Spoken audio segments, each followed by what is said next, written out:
अस्सलाम वालेकुम, कैसे हो दोस्तों आज हम सी प्लस प्लस सीरीज के लेक्चर नंबर 7 की तरफ जा रहे हैं। पिछले लेक्चर में हमने देखा था कि ऑपरेटर्स क्या होता है, उसके बाद रिलेशनल ऑपरेटर, अरिथमेटिक ऑपरेटर्स के बारे में हमने स्टडी की थी। तो आज हम स्टडी करने जा रहे हैं यूनरी ऑपरेटर्स पे। फिर फर्दर हम उसकी टाइप्स देखेंगे कि इंक्रीमेंट ऑपरेटर क्या होता है, डिक्रीमेंट ऑपरेटर क्या होता है, विद एग्जांपल आज हम स्टडी करने जा रहे हैं। और लास्ट में हम देखेंगे कि उसकी फर्दर फॉर्म्स कौन सी हैं, प्रीफिक्स फॉर्म, पोस्टफिक्स फॉर्म। तो ये हम आज स्टडी करने जा रहे हैं। तो मेरी वीडियो को एंड तक देखिएगा ताकि आपको हर चीज अच्छे से समझ आ जाए। तो चलिए वीडियो की तरफ चलते हैं। अगर आपने मेरे चैनल को अभी तक सब्सक्राइब नहीं किया तो अभी जाएं और सब्सक्राइब कर लें, और साथ ही साथ बेल आइकन भी क्लिक कर लें ताकि आपको मेरी हर नई आने वाली वीडियो मिलती रहे। तो चलिए शुरू करते हैं।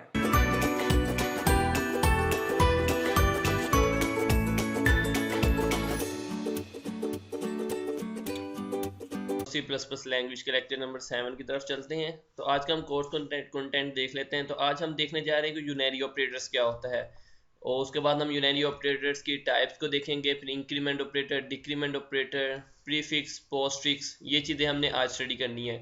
और ना सिर्फ हम इसको स्टडी करेंगे, हम इसको एग्जाम्पल के साथ देखेंगे कि ये केस का जो है यूज़ कहाँ पे होता है, इंक्रीमेंट ऑपरेटर क्या होता है, डिक्रीमेंट ऑपरेटर क्या होता है। तो ये चीज़ें हम आज स्टडी करने जा रहे हैं। सबसे पहले हम देख लेते हैं यूनरी ऑपरेटर्स क्या होता है। तो वो एक्सप्रेशन जिसके अंदर सिर्फ एक ऑपरेंड यूज़ हो उसको हम यूनरी ऑपरेटर्स कहते हैं। तो सबसे पहले हम देख लेते हैं कि एक्सप्रेशन क्या चीज़ है।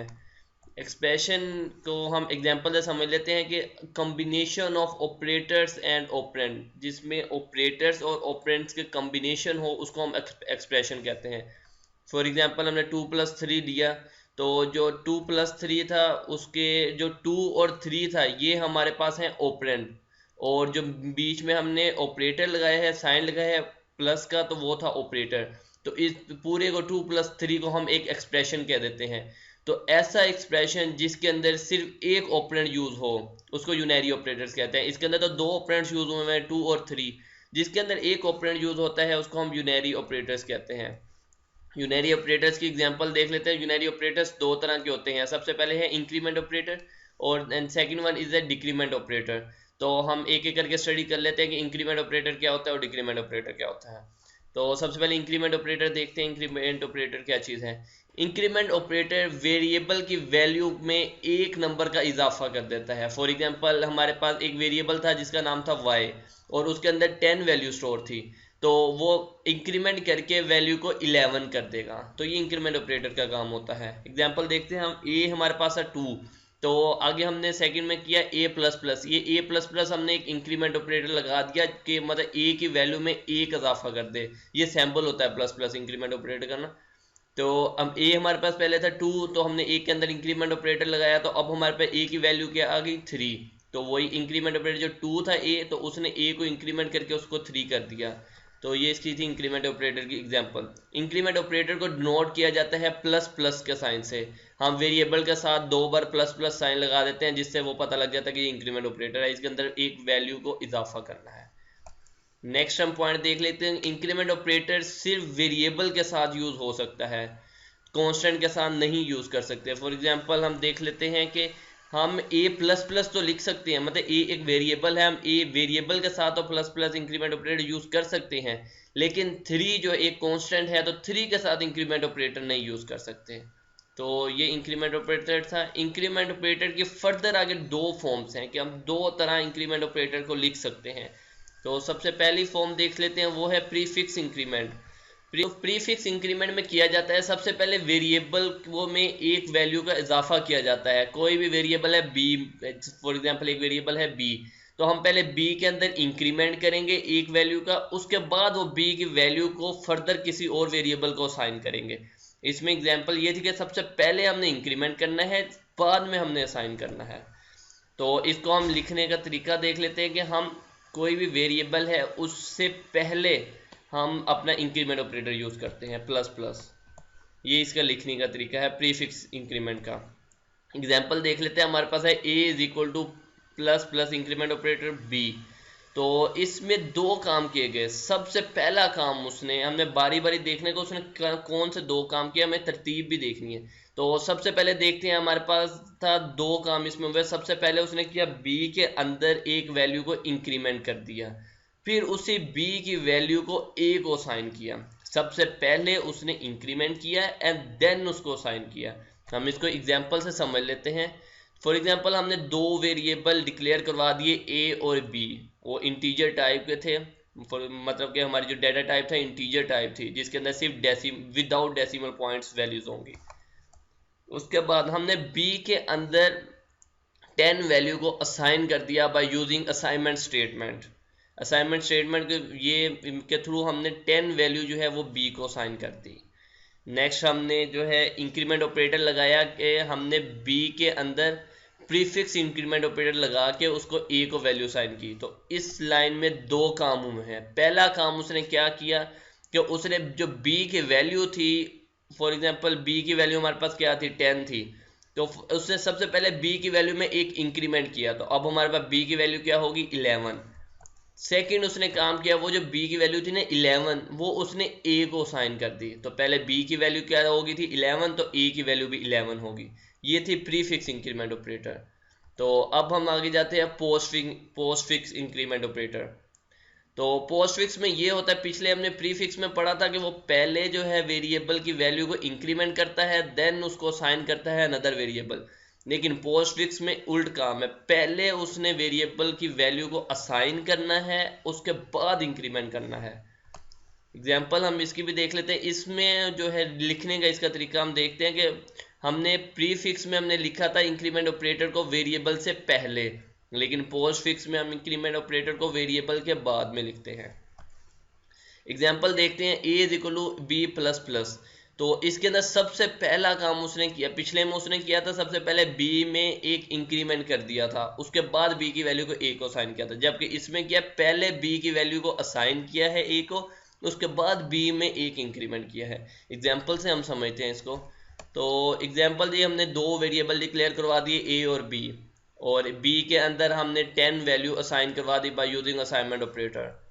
उसके बाद फिर वही हमने post fix increment operator use किया।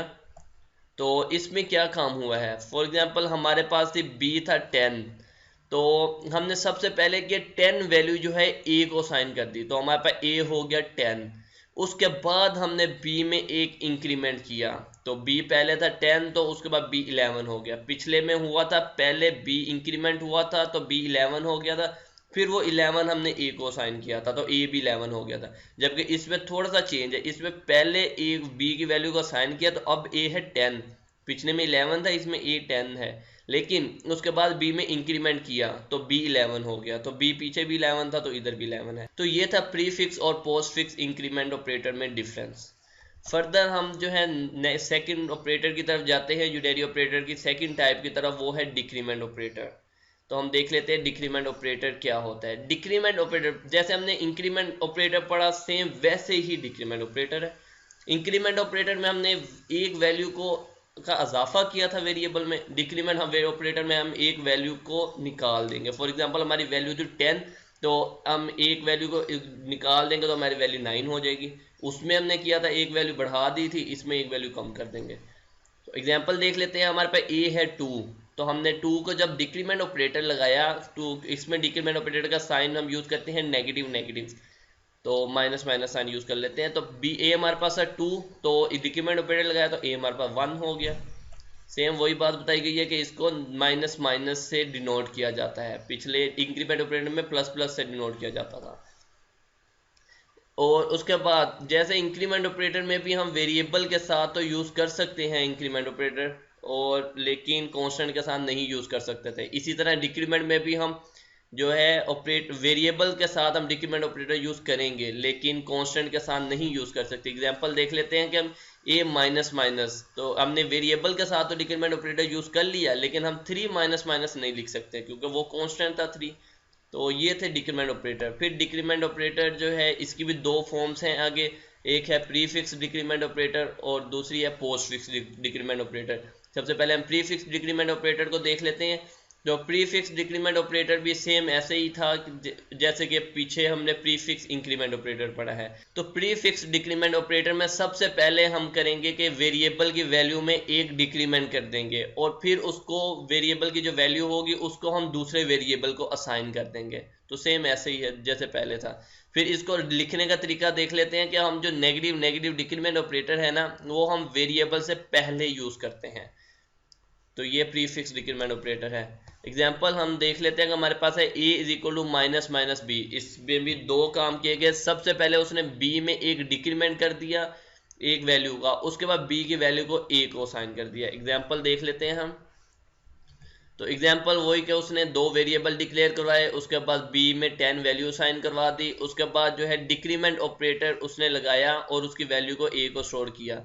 इसमें उसने पहला स्टेप किया है कि पहले b के अंदर डिक्रीमेंट किया और तो b की वैल्यू थी पहले 10, तो b के अंदर अगर एक वैल्यू को डिक्रीमेंट किया तो अब हमारे पास b की वैल्यू होगी 9।